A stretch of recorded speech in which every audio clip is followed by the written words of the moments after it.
कई जीत बाकी है, कई हार बाकी हैं, अभी तो ज़िंदगी का सार बाकी हैं, यहाँ से चले हैं नई मंजिल के लिए, ये एक पन्ना था अभी, अभी तो पूरी किताब बाकी हैं, पूरी किताब बाकी हैं। सभी साथियों को नमो बुद्धाय और जय भीम मित्रों। आज हम चर्चा करेंगे साइबर क्राइम की। आज देश के अंदर बहुत तेज़ी से हमारे समाज के अंदर एक विशेष प्रकार की ठगी हो रही, जिसे साइबर क्राइम के नाम से जानते हैं। और ये एक इतना नया तरीका है जिसकी हम कल्पना नहीं कर सकते। जितनी भी सोशल मीडिया पर, न्यूज़पेपर के द्वारा, टीवी के द्वारा हमें जानकारी दी जाती हैं, सजग किया जाता है, उनसे अलग हट कर के हर बार नए तरीके से फ्रॉड होता है। इसलिए किस किस प्रकार के फ्रॉड हो सकते हैं, इनकी जानकारी हमें अपने परिवार के जनों को अवश्य देनी चाहिए, बच्चों को खास करके देनी चाहिए। ये तो बिल्कुल सत्य है कि जितना बच्चे इस चीज़ को जानते हैं उससे हम 10% भी नहीं जानते हैं। चाहे हम कितने ही बड़े अधिकारी रह गए हों, कितनी भी एजुकेटेड हो गए हों, कितनी भी हमारा अनुभव हो गया हो, तजुर्बा, लेकिन जब वो फ्रॉड के चक्कर में जब पड़ते हैं तो पल भर में अपने लाखों की कमाई गंवा बैठते हैं। तो साइबर क्राइम सबसे बड़ा एक अपराधी गिरोह है, एक तरीका है जिससे आपकी पूंजी को, आपके परिवार को कभी भी हानि पहुंचाई जा सकती है। मैं अपने व्यक्तिगत अनुभव के आधार पर आपको 3 घटनाओं का वर्णन करूंगा जो कि पिछले कुछ ही दिनों में मेरे साथ घटी और सतर्कता से हमने उसका सामना किया। 2 माह पहले ही संडे के दिन जब मैं घर पर रेस्ट कर रहा था तो उसी समय अचानक ही फ़ोन आता है, वीडियो कॉल आता है और उस पर सामने से कहा जाता है कि हम कोतवाली थाने से बोल रहे हैं और हमने आपके बच्चे को गिरफ्तार कर लिया है और उसको कोतवाली में बिठा रखा है और मैं डिप्टी साहब की परमिशन से आपसे बात कर रहा हूँ। किसी मध्यस्थ के द्वारा ये बात की गई और यदि आप समझौता करना चाहते हैं तो 5 मिनट में अपना जवाब बताइए, हम इस केस को यहाँ बंद कर सकते हैं, अन्यथा इन्हें आपके बेटे को जो है कोर्ट में पेश किया जाएगा। मेरे पुत्र भी बाहर पढ़ता है, दूसरे शहर में पढ़ता है। यदि आप मेरी जगह होते तो शायद आप भी एक बार घबरा जाते और मैं भी एक बार घबरा गया कि ऐसा क्या हुआ। मैंने बार बार उनसे पूछने की कोशिश की, आप किस कोतवाली से बोल रहे हैं, किस लोकेशन से बोल रहे हैं और कौन सी धाराएं लगाई गई हैं, लेकिन उन्होंने गालियों का प्रयोग करते हुए, अपशब्द करते हैं, जिस प्रकार से पुलिस का रवैया हिटलर शाही का होता है, उस तरह से दबाने का, डराने का प्रयास किया कि यदि आपको अपने बेटे को छुड़ाना है तो तुरंत प्रभाव से बताइए और एक राशि बताइए जो हमें ट्रांसफ़र कर दीजिए, तो इस केस को यहाँ बंद कर देंगे, अन्यथा को आपके पुत्र को कोर्ट के अंदर पेश किया जाएगा। लेकिन कुछ ही समय सेकंड में मैं समझ गया कि ये फ्रॉड है, क्योंकि मैंने जब उनका नाम जानना चाहा, उन कोतवाली का एड्रेस जानना चाहा और मैंने कहा कि मैं अपने बेटे की जमानत करा लूँगा, तो 1 सेकंड में ही वो लोग समझ गए और गाली पर, अपने बद व्यवहार पर आ गए, बदतमीजी पर आ गए और उन्होंने अपना फ़ोन काट दिया। 1 मिनट के बाद ही मैंने अपने बेटे को फ़ोन लगाया तो वो अपने हॉस्टल में था और सुरक्षित था। तो मुझे पल भर में पता चल गया कि एक फ्रॉड करता थे जिन्होंने मुझे इस तरह से फ़ोन किया और यदि मैं वहाँ संयम का प्रयोग नहीं करता और वो पैसा ट्रांसफ़र कर देता तो निश्चित रूप से वो मुझे चूना लगा देती, बर्बाद कर देती। दूसरी घटना मेरे ही मोहल्ले में हमारे एक समाज के साथी के साथ हुई और उनको दोपहर को 12 बजे एक फ़ोन आता है। जब घर के अंदर वो बैठे होते हैं तो वीडियो कॉलिंग आती हैं और उन्हें ऑनलाइन अरेस्ट कर लिया जाता है,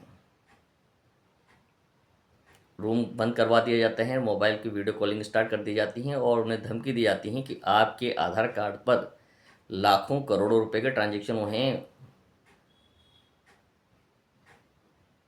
तो इस प्रकार से उन्हें धमकी दी जाती है, डराया जाता है कि हम इनकम टैक्स डिपार्टमेंट से बोल रहे हैं और आपके आधार नंबर पर इतना ट्रांजैक्शन हुआ है, इसके तहत आप पर कार्रवाई की जाएगी।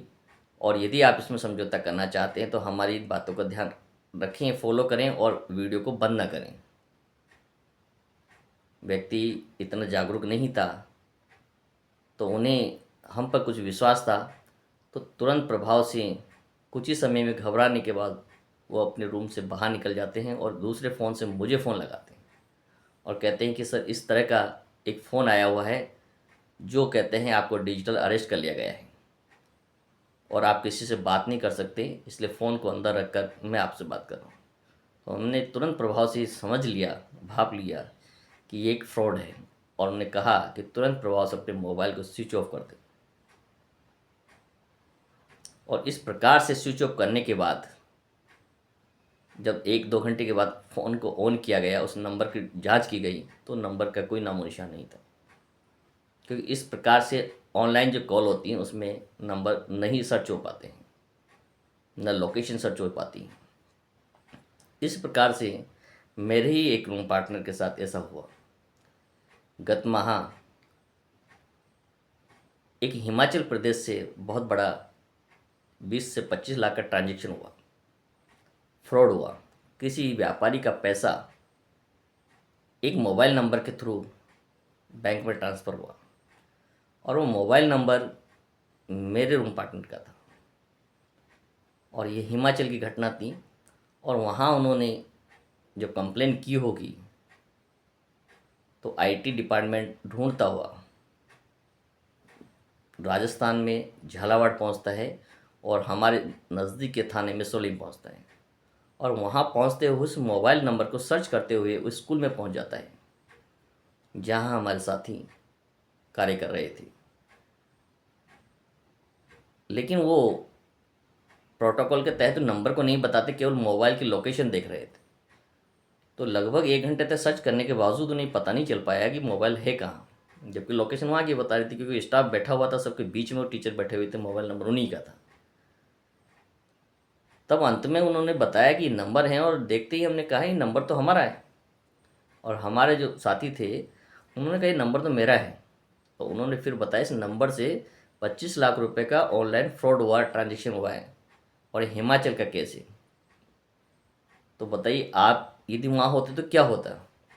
तुरंत हम लोगों ने आपस में संपर्क किया और ये स्थिति को क्लियर करने के लिए पूरे स्टाफ के बयान कराए कि ये गुरुजी पिछले कई सालों से इस विद्यालय में हैं और पिछले कई सालों से कहीं कोटा अपने शहर से बाहर नहीं गए हैं और इस जगह इस थाने में ये इनका निवास है और संबंधित थाने से वेरीफाई कराया गया कि भाई इस आदमी का कैरेक्टर किस प्रकार का है और एक कर्मचारी होने के कारण एक लाभ उन्हें मिला कि उन्हें अरेस्ट नहीं किया गया। यदि वो एक कर्मचारी नहीं होते और सामान्य व्यक्ति होते तो सबसे पहले उनकी अरेस्ट होती और पूरा बायोडाटा लिया गया, उनके मोबाइल से पूरी बैंक की डिटेल्स निकाली गई, पूरा रिकॉर्ड उनका निकाला गया। उसके बाद एक शपथ पत्र लिया गया कि यदि कभी आवश्यकता पड़ी तो आपको संबंधित थाने में पहुंचना होगा इंक्वायरी के लिए। मित्रों, अब इसमें हुआ क्या, ये समझने वाली बात है। ऐसा उनके साथ क्यों हुआ? कई बार हम लोग मोबाइल का को स्विच ऑफ करके रख देते रात्रि के समय कि किसी का फ़ोन नहीं आए, उसको फ्लाइट मोड पर रख देते। या कई बार ऐसा होता है कि मोबाइल का रिचार्ज ख़त्म हो जाता है और उसको 1-2 दिन तक के लिए हम रिचार्ज नहीं कराते। तो उस समय उस पीरियड का जो साइबर क्राइम वाले जो लोग होते हैं वो उसका दुरुपयोग करते हैं। कंपनियों से मिलकर किसी प्रकार से उस नंबर का क्लोन बनाकर दूसरे सिम जारी करते हैं और उस पल के लिए जितने समय वो बंद रहा बिना रिचार्ज किए, उस पीरियड में किसी और को वो नंबर इशू कर दिया गया और फ्रॉड हो गया और जैसे ही वापस रिचार्ज किया उसको बंद कर दिया गया। इसलिए नंबर एज इट इज़ यही था और वो फ्रॉड किसी दूसरे अकाउंट में हुआ। इसमें केवल लाभ यही हुआ जो हमें मिला, हमारे साथी को मिला, कि उनके बैंक अकाउंट में वो पैसा ट्रांसफ़र नहीं हुआ था। पूरी डिटेल उन्होंने 6 माह की निकाल ली, वो 3 दिन पहले की घटना थी और ऐसा कोई ट्रांजेक्शन नहीं था, क्योंकि सैलरी एम्प्लॉय हैं तो सैलरी का ही पैसा उसके अंदर दिखाई दे रहा था। यदि मान लीजिए उसका 1 रुपया भी यदि इनके अकाउंट में ट्रांसफ़र हो गया होता तो इन्हें जेल जाने से कोई नहीं बचा सकता। तो सबसे पहले तो ध्यान रखें कि मोबाइल को स्विच ऑफ करके ना रखें, और मोबाइल का रिचार्ज ख़त्म होने से पहले ही उसको एडवांस में रिचार्ज कराएं, जिससे कि कोई दूसरा व्यक्ति उस नंबर का दुरुपयोग न कर सके। एक है डिजिटल अरेस्ट। यदि किसी प्रकार से आपको कॉल इस तरह का आता है तो आप उस मोबाइल को स्विच ऑफ कर दें तुरंत प्रभाव से। कभी भी अपने फेस को कैमरे के सामने न लाएं। कई बार इस प्रकार की घटनाएं युवा बच्चों के साथ होती है, स्टूडेंट्स के साथ होती हैं। कई बार लड़कियों के नाम से फ़ोन आते हैं और उनका यूट्यूब ऑनलाइन कैमरे के द्वारा वीडियो बनाकर उन्हें ब्लैकमेल किया जाता है। तो अपने मोबाइल में व्हाट्सएप के अंदर एक सेटिंग होती है जिसको करके रखें हर बच्चे और हर व्यक्ति कि अननोन कॉल कभी भी वीडियो कॉल में ना आ पाए। स्टॉप द अननोन कॉल के नाम से उसमें एक सेटिंग होती है, वो हर मोबाइल में होनी चाहिए कि कोई भी अनजान नंबर से आपको वीडियो कॉलिंग न कर सके। कभी भी किसी भी कंपनी के सामान को जब हम ऑनलाइन डिलीवरी करते हैं या उसका एड देखते हैं तो उसके लालच में आकर के उस पर ऑर्डर कर देते हैं। तो उसकी डोमेन जो है उसको देखें कि कितनी पुरानी है। यदि वो 2 या 4 दिन के अंदर बनी हुई हैं तो निश्चित रूप से फ्रॉड होती है। इसलिए ऑनलाइन सामान जो भी खरीदें तो रेपुटेड कंपनी जो हैं, फ्लिपकार्ट हैं, अमेज़ोन हैं, बड़े कंपनियां हैं, उनके थ्रू ही लें। आप लालच में आकर नई वेबसाइट्स पर कभी भी ऑर्डर ना करें। इस प्रकार से आपके साथ फ्रॉड हो सकता है। नाप तोल से मैंने एक बार कोई सामान मंगाया और नाप तोल के द्वारा जो पैकेट आता है तो उस पर पूरा डाटा होता है। उसको जो डिलीवर करने वाले लोग होते हैं, बीच में जो लोग होते हैं, वो उसको स्कैन कर लेते हैं और उससे उन्होंने मेरा पूरा डाटा निकाल लिया। और मुझे ये फ़ोन किया कि आपने ये सामान मंगाया था और इसको इस नंबर को आपको लॉटरी में चयन किया गया है और आपको एक होंडा सिटी कार निकली है। आप यदि इसे लेना चाहते हैं तो आप इसका जो जीएसटी की जो पेमेंट है वो 15 से 20 हज़ार रुपये उन्होंने बताई और उसे अकाउंट में ट्रांसफ़र कर दीजिए और गाड़ी आपको डिलीवरी कर दी जाएगी। लेकिन हम पल भर में समझ गए कि भाई ऐसा हुआ कैसे। तो जब एनालिसिस किया तो देखा कि जो पैकेट हमारे पास आया था उसमें पूरा डाटा लिखा होता, क्यूआर कोड था। क्यूआर कोड को स्कैन करके उन्होंने बीच में जो भी लोग थे उन्होंने उसको ट्रैक कर लिया और पूरा डाटा हमारा बता दिया कि आपका नाम, आपका एड्रेस, आपका फ़ोन नंबर, आपने किस तारीख को ऑर्डर किया था, किस तारीख को आपको डिलीवर हुआ। तो मित्रों, इस सब चीज़ों पर चर्चा करने के एक ही उद्देश्य है कि हम अपने परिवार को सजग रखें, जागरूक रहें। कभी भी किसी को यदि व्हाट्सएप के द्वारा कोई मदद मांगता है तो कभी उसे पैसे ट्रांसफ़र न करें। उसको व्यक्तिगत पर्सनली दूसरे नंबर से फ़ोन करें।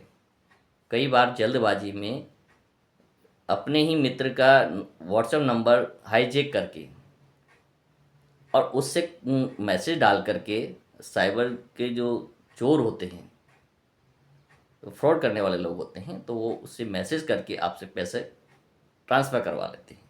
और हम भी एक मानवता के नाते अपने मित्र की मदद के लिए हरदम तैयार हो जाते हैं और वो राशि उन्हें ट्रांसफ़र कर देते हैं, जबकि वो नंबर उनका नहीं होता है। वो नंबर का क्लोन बनाया जाता है और इस प्रकार के मैसेज किए जाते हैं। किसी प्रकार की राशि को ट्रांसफ़र करने से पहले कुछ समय रुक जाएं और संबंधित व्यक्ति को जिसने मदद मांगी उसे व्यक्तिगत दूसरे नंबर से फ़ोन करके कंफर्म करने का प्रयास करें। मदद करना ज़रूरी भी है, आवश्यक भी, मानवता भी है, लेकिन कहीं ऐसा न हो कि हम किसी साइबर के शिकार हो जाए।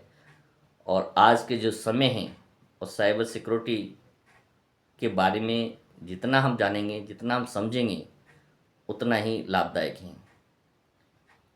और राजस्थान सरकार ने भी अब स्पेशलिस्ट रूप से साइबर पर रिसर्च शुरू कर दिया है और साइबर के अंदर बीटेक वगैरह राजस्थान में करवाई जाती हैं। तो मित्रों, ये छोटी सी जानकारी थी साइबर से हम कैसे बच सकते हैं। छोटी छोटी सावधानी यदि हम बरतेंगे तो हमें कभी भी आर्थिक नुकसान नहीं उठाना पड़ेगा और हम अपने आप को, अपने परिवार को सुरक्षित रख पाएंगे। सभी साथियों को बहुत बहुत आभार, आपने हमारी बात सुनी। और यदि आप इसमें कोई सुधार चाहते हैं तो कमेंट में अवश्य लिख सकते हैं। अगली बार जब हम अपनी बात रखें तो उन बिंदुओं पर भी चर्चा करने का प्रयास करेंगे। सभी को नमो बुद्धाय।